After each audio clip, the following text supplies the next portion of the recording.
Sanjay's words were really inspiring, and we thank you so much for them. And well, again, I'll have to invite Sanjay on stage to take the seat because he will be moderating the first power-packed panel discussion.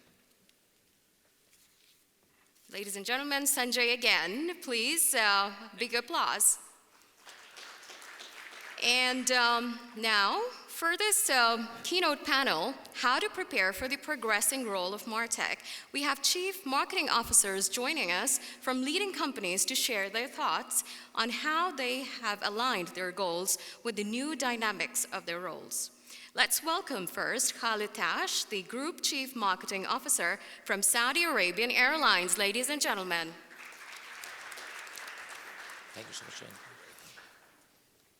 Khaled, with over 22 years of experience, led brand development and brand management, strategic launches, communication campaigns, and transformation initiatives across different sectors. In 2018, he was appointed as the Deputy Governor of the Saudi Arabian General Investment Authority, SAGIA, and then Deputy Minister of Marketing and Communications in the Ministry of Investment.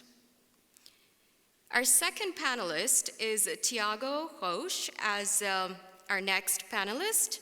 He is the Chief Marketing Officer from Zain, Kingdom of Saudi Arabia.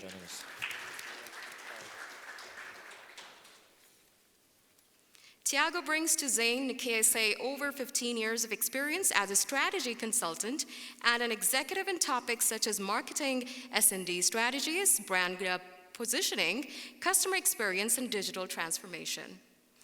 And completing our distinguished lineup, we have Aamir Allibhoy, who is the Chief Marketing Officer at Hortons. Good morning and thank you for joining us.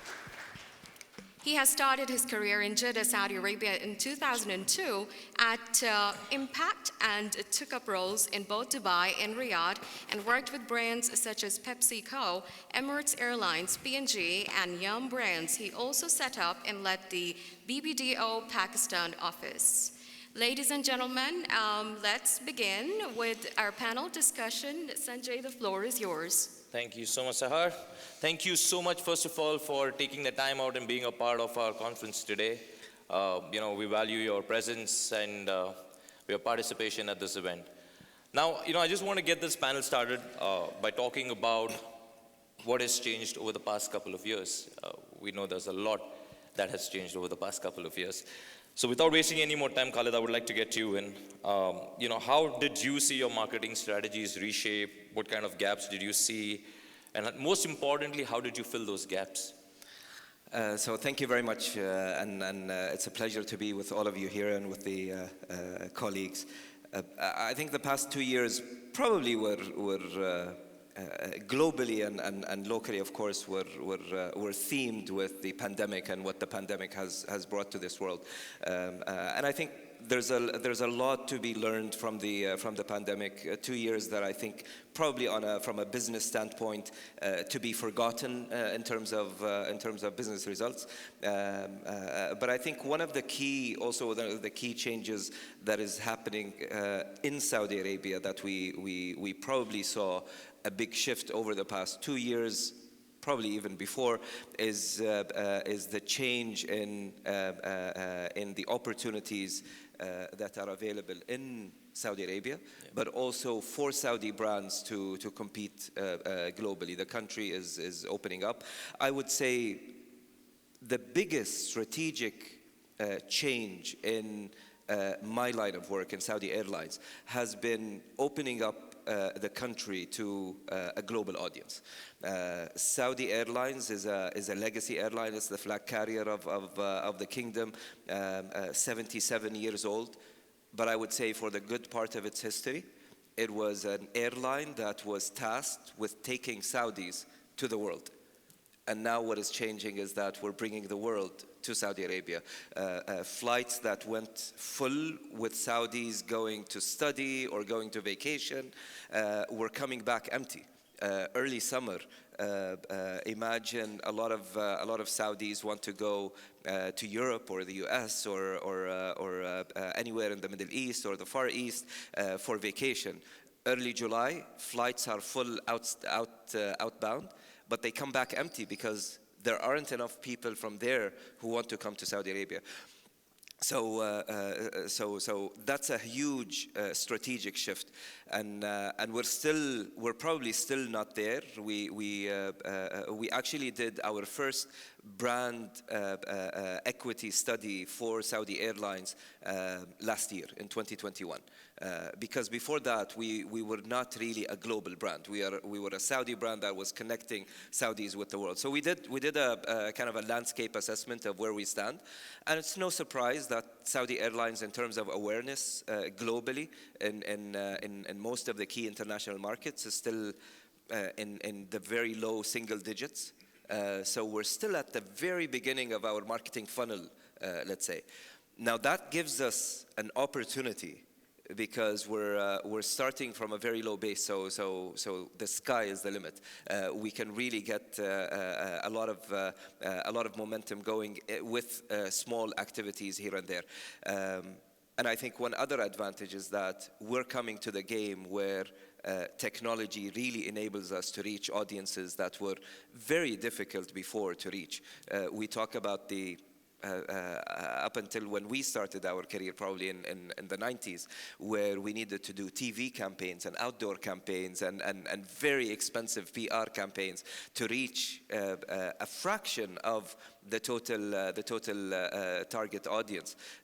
But today with digital, it's very easy. The tools, the technologies that are used enable us to use them to reach those audiences much faster, much more effectively, and more importantly, integrate that within a complete marketing and sales funnel, which I think is today merging like never before.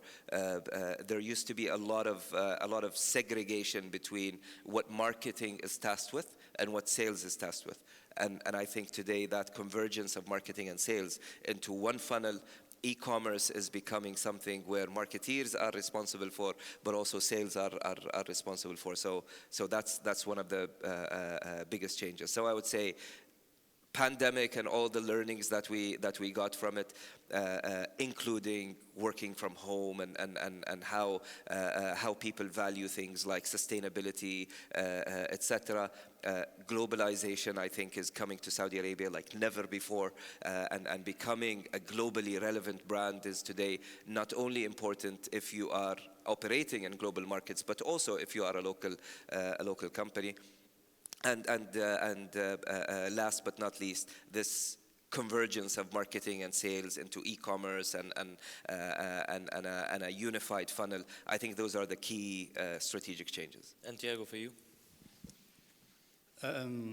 Well, also thank you very much for being here finally. I think last time I was also invited, but fortunately I was caught by COVID. But so thank you very much for the invitation. Very wise words, and I'm very aligned with what Khaled said. On the past 2-3 years, look at how much the world has changed, right? So there was a pandemic that happened. There was war in Europe, still unfortunately. There is a huge spike in the inflation across the world. Fortunately, in Saudi, not so much. But the VAT has increased. So there is a bit less disposable income in the country, but the country is much more open. In certain segments, the market almost double. Try to buy a car, for instance. I'm sure you will see it's much more difficult today. But most of all, the customer behavior has changed. And a lot of business had to adapt to it. So imagine our world 4 years ago. We were waking up, commuting to work. We were having meetings with our colleagues face to face. We're going for lunch, eventually to a restaurant. We're going to grab a coffee at a cafeteria. We're coming back home, commuting, spending some time with our family, eventually having some plans for dinner or after dinner. Today, or during the pandemic, we were still commuting from bed to the desk. We're still having meetings, but online. We were still having lunch, either ordering or buying groceries and ordering them and cooking the lunch. We're still having coffee, either buying a machine and ordering the supplies or eventually ordering the coffee. We were still having fun with our families, eventually online, or most of it online. So people behavior has changed, and all of the business they had to adapt. Imagine the restaurant that didn't deliver. Imagine a restaurant that couldn't afford to sell online and manage customer care online and being able to collect online. So everyone had to adapt. And we in Zain, we had also taken a very bold decision a few years ago, especially when the pandemic has started, to accelerate all of the digital transformation. And for us, this means exactly what? This means that we need to address in a completely different way all of the touch points across the customer journey. From the moment that we address, meaning we make ourselves aware, or we make customers aware of Zain, we allow them to buy, we allow them to manage their service that they are getting from us, we manage the care in an online way, and we are also able to retain. All of this customer journey across all touch points, we need to manage them in a different way, fully digitized. So for us, the main strategic change that we have done is we have a key pillar for Zain, that is, we are digital first. Everything that we do needs to be digital first. We're not giving up on retail or physical business. But if it doesn't work digital, for sure it's not going to work retail-wise. Right. And Aamir, now obviously both Khaled and Tiago have spoken about how the world is changing and how external and internal factors are influencing change. How have you seen, or are you seeing a change in the role of the CMO, both internally and externally? I think we're witnessing the biggest transformation in terms of the role of a CMO or the role of C-suite in general, because I don't think many of us have witnessed the disruption that we've truly witnessed in the past 3 or 4 years as a result of the pandemic and thereafter. And what's really interesting about Saudi Arabia particularly, which tends to be one of the largest markets for most of our businesses, is the fact that we're talking to a population full of millennials and Gen Z, 75% being below the age of 30. So it's a completely new audience that we're talking to, who spend most of their time on screens, very digital savvy, very aware, very ambitious, and they're expecting deeper connections from brands. So coming back to the role of a CMO and how it has modernized or reshaped in this day and age, CMOs have now been turbocharged to drive growth across the entire customer journey funnel, which was not the case previously. And building on what Khaled said, rightfully so, earlier on, CMOs are much more than CMOs today. We need to be an integral force, either owning or working closely with the equivalent CTO or Chief Information Officer in leading sales and product innovation. That's critical, because going forward, it truly is a case of transformation and not just optimizing, be it through digital, technology, or otherwise. Secondly, on an internal level, I also think that we need to add 2 more C's in our title. So today we're called CMOs. I would like to call all of us Chief Culture Connecting Marketing Officer. Why culture and why connecting? Because if marketing truly needs to become the backbone of any organization or any business strategy, then our passion, our inspiration, and our vision needs to be immersed and distributed across the internal culture of an organization. Everybody needs to become single-minded, focused on the consumer, inspired by marketing, of course. And why connecting? When we have our leadership team meetings on a monthly or quarterly basis, and we interact with our counterparts who are responsible for supply chain, for finance, for operations, for technology, for projects, we need to master their business as much as we master our own. And that's how we will connect and command their respect, such that the entire organization, across all functions, will translate marketing strategy into the business strategy. And that's how we become truly effective. Last but not least, on an external level, it's all about the customer. We know that. And it's a very challenging time because they've just witnessed a very challenging 3 or 4 years. And I think from a marketing perspective, success mandates that marketing becomes part of their lives and not vice versa. That truly will determine the success of a brand and a business today. And in order to create these connections, you have to truly dig deeper and drive deep connections on a very personal and emotive level, and sometimes be daring in the process. So that's my perspective on how the role of a CMO has evolved internally and externally. Right. And Tiago, we're talking about technology influencing and the convergence of marketing and technology. How are you configuring your team to adapt to this new reality? That's a very good point, and I think it's quite connected to this new role of the CMO, right? So I think, like Khaled was saying, the role of the CMO now is much more strategic. We're not looking so much at the day-to-day anymore. We need to understand how customer behavior is changing so that we can, in 2, 3, 5 years, adapt all of our business and our go-to-market and how we address our customers based on that. So this change in vision from short to long term is a very important thing. The other thing is the scope of the CMO, and it's very linked to technology, right?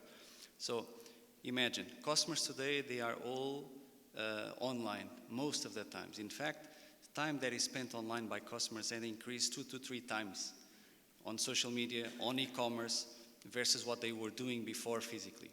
So the customer is online. The CMO needs to ensure that across all of the steps in the customer journey, he is controlling what happens. How is it that we are addressing a customer? How is it that we are allowing him to purchase and to buy? How is it that we are allowing the customer to manage his product in the case of a telecom service, for instance? How is it that we are serving in terms of care? And for a marketeer or for a CMO, it's not just about defining the rules. It's in many cases to building these capabilities, to technically building them. So I think the scope of the CMO is also much broader than that. When I look internally at Zain, I see that today versus 2, 3 years ago, I have the same or less number of product managers looking at the quality of product or even pricing. But I have 2 to 3 times more people looking at customer experience. I have 4 times more digital developers because we're building a digital hub to enable customers to address us digitally. In fact, I do believe that tomorrow, the difference between a product pricing and the digital experience is going to be nothing. It's going to become one. What customers will buy will be much less a product and a service and will be much more an experience. So the scope of the CMO needs to be more technical, more experience-driven, more cultural. And for this, technology is a key enabler. We need to have the right people to be able to have these new capabilities, this new scope of work. And that's why I think most of the companies, they need to have marketeers that have technical skills, that they can accommodate some of the work that was being done by technical teams, because they have the right customer perspective in front of them instead of just a technical perspective. That's very interesting. So how do you ensure that they don't work in silos? Because, I speak to a lot of CMOs who are doing this internally as well. And the biggest challenge is that, eventually they're all operating in silos. How do you ensure that they're not operating in silos? I think it's very important to have a very strong governance model within the company. So yes, I believe that within marketing we are embracing a bigger scope, but we are not entitled to do everything ourselves alone. So for this, there needs to be a very strong process tool across the company. There needs to be a very strong authority matrix and governance model to ensure that marketing is not working alone. We do have a broader scope in our job, but we cannot work by ourselves. Right. And Khaled, what are your key goals for 2023? How do you see marketing aligning with technology for you? How do you see your marketing strategies changing? Before that, you have to allow me to Please, yeah, but please. because I think Aamir and Tiago were raising really important points, and I assume the majority of our audience today are marketeers or people who are involved in marketing, be it from the client side or from the agency side. What Aamir said about the 2 additional C's, the culture and connection, and I think that's one of the answers to the silos challenge. marketing is becoming more and more, let's say, broader in its scope. And I think marketeers in organizations who can deliver on that broader scope are going to be emerge as the winners. So it is no surprise today that internal culture is such a powerful brand driver and a powerful enabler for marketing like never before. So the involvement of marketeers in the internal culture is something very, very important. The involvement of marketing in the product design, in the IT strategies and implementations, in what finance is doing, and all those connections that Aamir was talking about is also very important. But there's a very important shift as well, and in the role of marketing externally, that it's no longer only about the customer, but today what is happening globally and at local levels. In every market, not only Saudi Arabia, but globally, there are conversations today that marketing needs to define what the brand stands for on big issues like sustainability. This is becoming a very important integral part, and maybe it doesn't relate to my relationship with the customer per se, the transactional or experiential relationship that I have with the customer, but with stakeholders at large. So things like sustainability, diversity, women empowerment, youth empowerment are very important in the marketing mix today, and how we deal with our brands. Locally, our relationship with regulators, how our organization addresses or complies with national agendas. In Saudi Arabia, it's all about Vision 2030 and the transformation that is happening. In many other markets, regulation in many key sectors is becoming a key challenge. Marketing today is on that table, talking about how organizations address those. So I think the role of the CMO or marketing in general is very important. Now, going back to how do we look at 2023 and beyond. I think in terms of objectives, we were talking earlier about how for Saudi, where we see the future growth for the company and for the brand is really how do we build global relevance and start playing a key role. So we're actually adding to our mission statement, bringing the world to Saudi Arabia.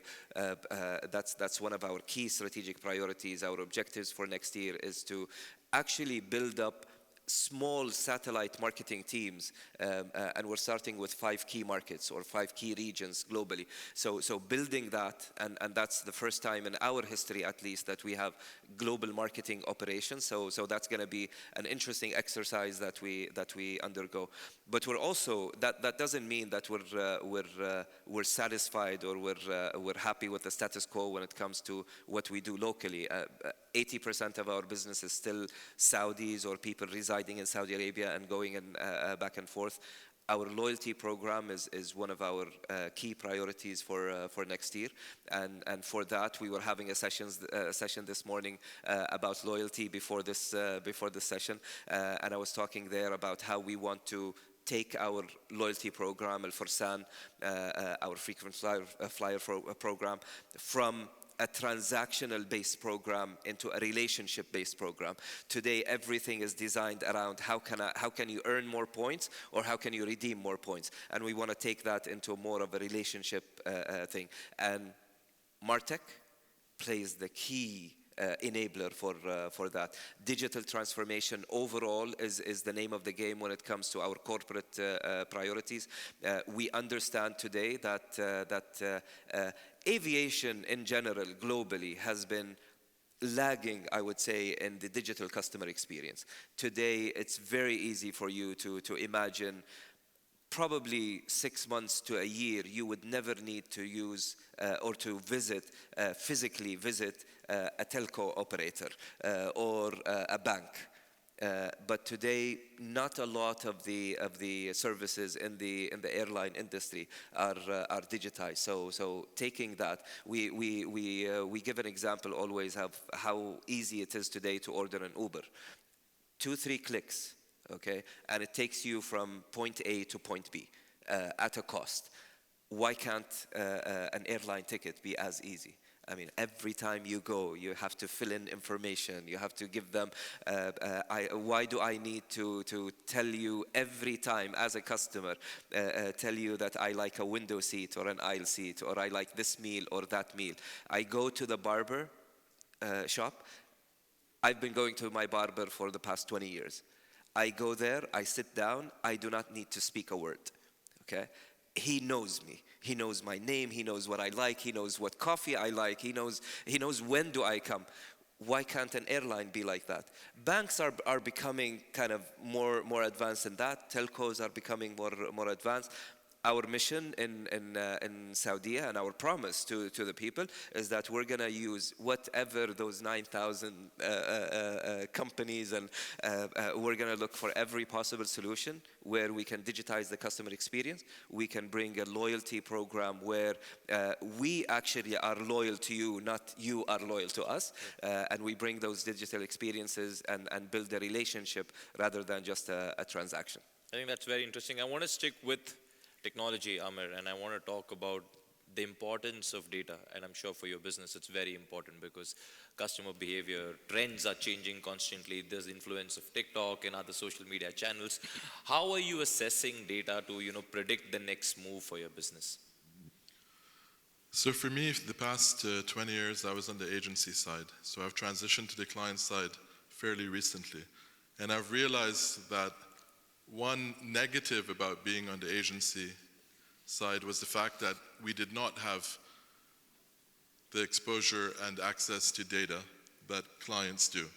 And one thing I'd like to recommend, slightly off topic, is if clients truly want to build business-driving work with their agencies, please share your data with them, because they can do so much more if they know versus if they don't.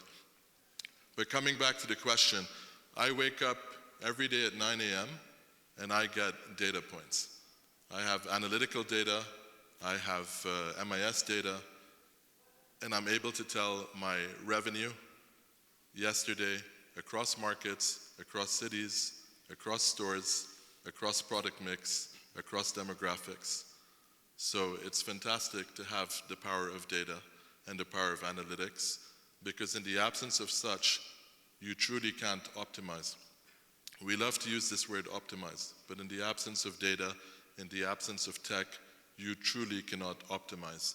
And as a CMO coming in for Tim Hortons, yes, the perception is that I sell coffee and donuts, but in all honesty, I sell much more. I sell conversations, I share emotions, I sell emotions, and I push conversations. And that's exactly what my mandate is. And one thing that I realized fairly recently was, as we're expanding our business, opening 5 to 7 stores per month in Saudi and another 5 to 7 stores across the region, our revenue is increasing. But our revenue is increasing because we're expanding our stores, expanding our footprint, gaining access to new communities. But are we truly expanding at the rate that our business should? Because if any business wants to expand, they have to gain new customers through new channels. And one thing I realized quite early in the game was most of my consumers were students and expats who have studied or lived in Canada. And by default, they became Tim Horton ambassadors and came back to Saudi, and they never left. But the reality is that when you enter a new market, especially a market like Saudi, where 24, 25 million are locals, that's a massive audience. Yeah. So using data, analytics, and technology, I was able to quickly determine that whenever we launched an LTO, which is a limited time offer or a new flavor, the numbers would look good on paper, but the reality is the numbers would be at the expense of something else. So if I launched roasted almond latte, it would be at the expense of my original latte. So I wasn't driving growth, I was driving cannibalization. Mm-hmm. And data truly helped me to understand that I need to drive incrementality, and that's the true success of any business. So in the absence of data, we're worth nothing. All right. Unfortunately, we're pressed for time, but before I can close this panel, I want to ask you a question, all three of you. It's a simple yes or no. I know it can't be a simple yes or no, but I read this very interesting quote this morning from one of the authors who said, Martech is marketing. Do you believe Martech is marketing? Yes or no? Aamir? 100%. Yeah. Tiago? Absolutely, no doubt. Absolutely, but we shouldn't forget the human aspect of. So we always say marketing, is it an art or science? And it is an art and science. I think the people are still a driving force, and that flair of creativity, and it's people who will be using the technology and bringing the technology to life and those solutions. But I definitely agree that the way to grow and the way to go for marketing is going to be Martech. All right. Thank you so much, gentlemen, for being a part of this panel. Thank you so much again for being here. We will be around, and I'm sure our delegates will have a lot of conversations to have with you. But thank you so much. Thank you. Thank you.